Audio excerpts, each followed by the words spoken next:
Hoje eu estou recebendo em nossos estúdios Fernanda Sopernigo.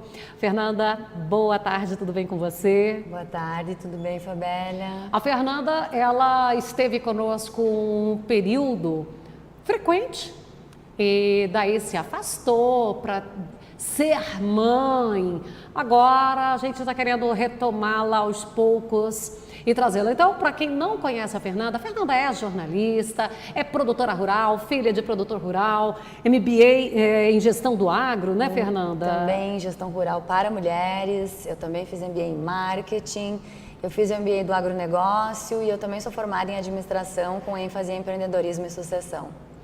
E essa questão da sucessão nós abordamos muitas vezes aqui no programa.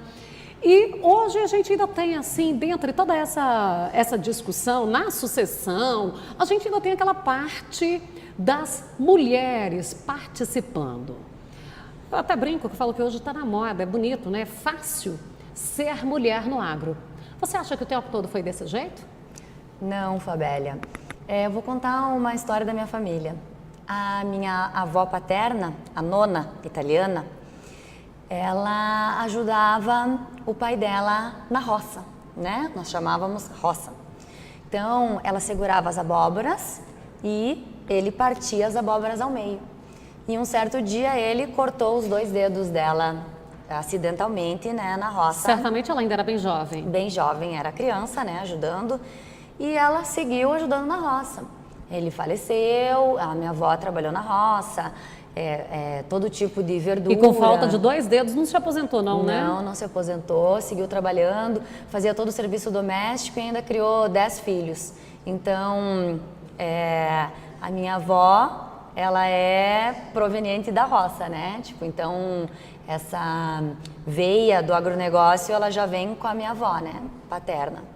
E também esse trabalho que ela desenvolveu ali com a família foi repassado para esses filhos, pelo menos para uma parte deles, né? O meu pai, ele com 4 anos, ele ainda mamava no seio da minha avó.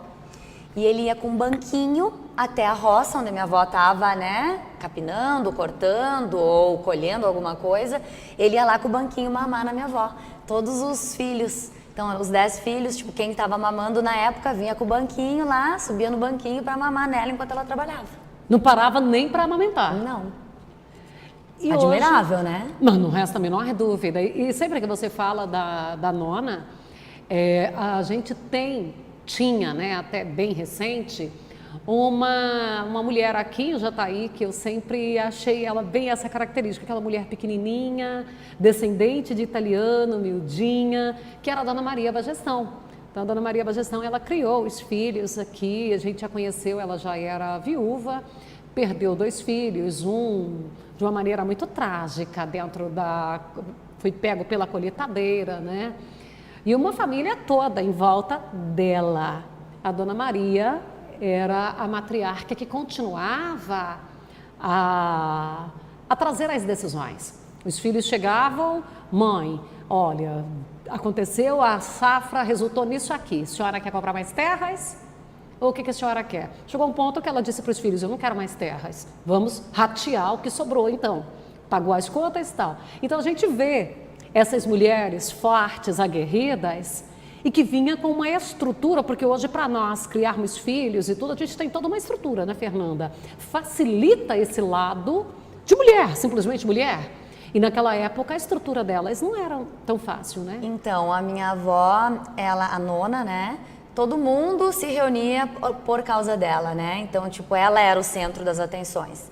E ela trabalhava na roça, ela auxiliava, né, os pais dela, depois ela auxiliava o marido dela e depois ela ficou mais cuidando em casa dos filhos, né? Então as mulheres, essa questão do trabalho das mulheres dentro do agronegócio com o tempo, né? As mulheres primeiro, elas auxiliavam os seus pais, então elas auxiliavam os seus maridos e muitas vezes elas passavam a ser herdeiras do agronegócio. Então, essas mulheres, elas recebiam como herança e por isso elas entravam no agronegócio. E aí muitas delas trabalhavam ao lado do marido e assim foi indo com o tempo. Hoje, essas mulheres, elas muitas vezes entram no agronegócio porque herdaram uma propriedade, mas a maioria delas já está buscando profissões técnicas, inclusive veterinárias, agrônomas, especializações, né? com especializações nessas áreas dentro do agronegócio, porque querem e não porque simplesmente herdaram. Existe um dado que a cada 5 homens, um tem alta qualificação, né? E formação acadêmica. E as mulheres, a cada 4 mulheres, uma tem formação acadêmica dentro do campo. Então, as mulheres estão com uma maior formação acadêmica dentro do campo do que os homens.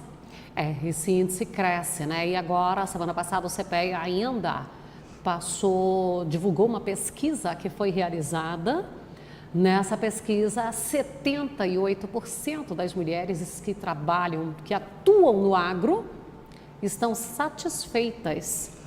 Assim, se você perguntar para a maior parte dessas mulheres, você já sofreu preconceito? Com certeza. Porque a nossa sociedade, ela é machista, ela é conservadora. E o conservadorismo, isso é até um assunto para a gente falar outra hora, o conservadorismo não é uma coisa pejorativa, não. Então existe esse preconceito, né? Porque nós temos a diferença de gêneros entre mulher e homem. Claro. Então, muitas vezes, algum trabalho braçal que vai necessitar força, muitas mulheres não têm a mesma condição de igualdade que os homens na questão da força. Claro que não. Né? Então, existe essa diferença de gênero, que nós não podemos nos colocar igual. Então, nós mulheres somos, em número no país, o mesmo número dos homens. Em força, nós temos essa diferença de gênero.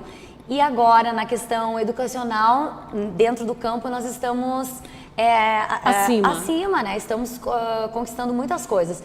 Mas o mais legal de tudo isso é que se você perguntar para a maior parte dessas mulheres, sofreu preconceito? Sim. Tu te importa com isso? Não.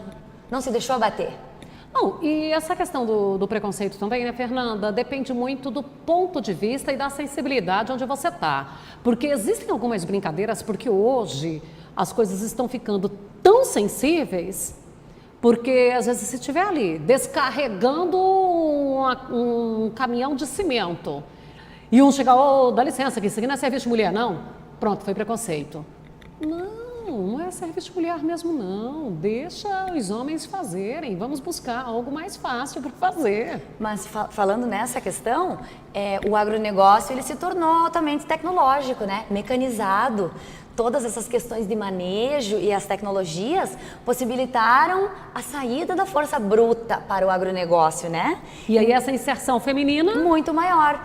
E outra questão que eu estava pesquisando, as mulheres elas também estão altamente inseridas nas pesquisas, no campo de pesquisa. Sim. Então elas estão dentro das tecnologias, todas as questões de manejo de solo, agricultura de precisão, todas as máquinas, toda a questão mecanizada, elas estão sim operando máquinas por essa tecnologia e mecanização.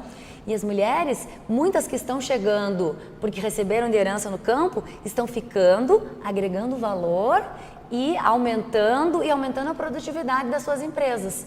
Mas o que ainda acontece? As mulheres, então, elas são em menor número donas dos patrimônios e elas ainda têm menos acesso a financiamentos, a linhas de crédito. Ainda é mais difícil para as mulheres do que para os homens. Então, como proprietários, ainda assim, maior parte homem.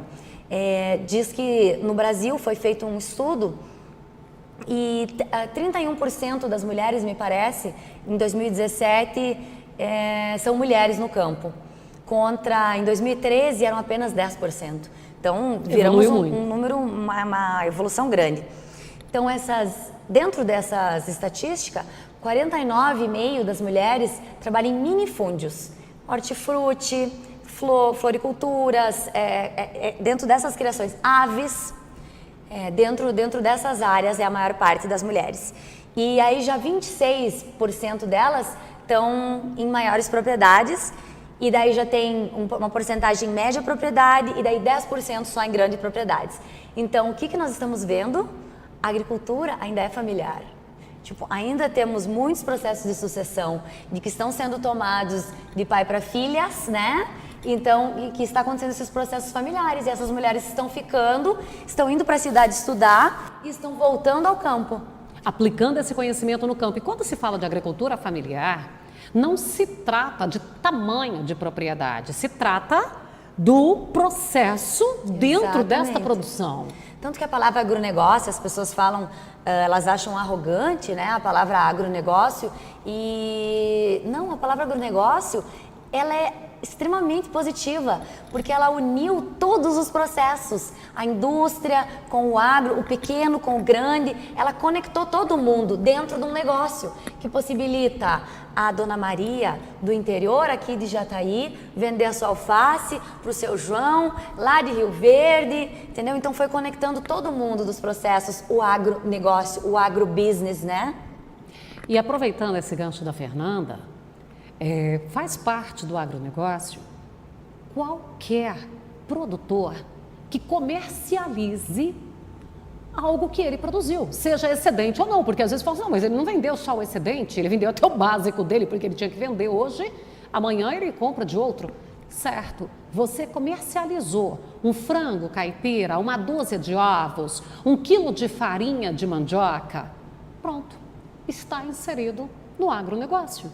Porque ali é esse trabalho, né, Exatamente. Fernanda? Foi bem bacana a sua colocação, que é para as pessoas começarem a tirar esse preconceito da palavra, porque a palavra não tem nada de pejorativo e nem de discriminatório, E porque as entender- pessoas se sentem discriminadas. Exato, e entender que essa palavra foi ótima, porque ela uniu todas as cadeias produtivas e levou o pequeno produtor até a agroindústria, né? E assim como pode ter um pequeno produtor que não tem nada de agricultura familiar nele, ele trabalha sozinho. Exatamente. E não é agricultura familiar. Exatamente. Então, a maior parte das propriedades no Brasil, tanto as grandes propriedades, é agricultura familiar.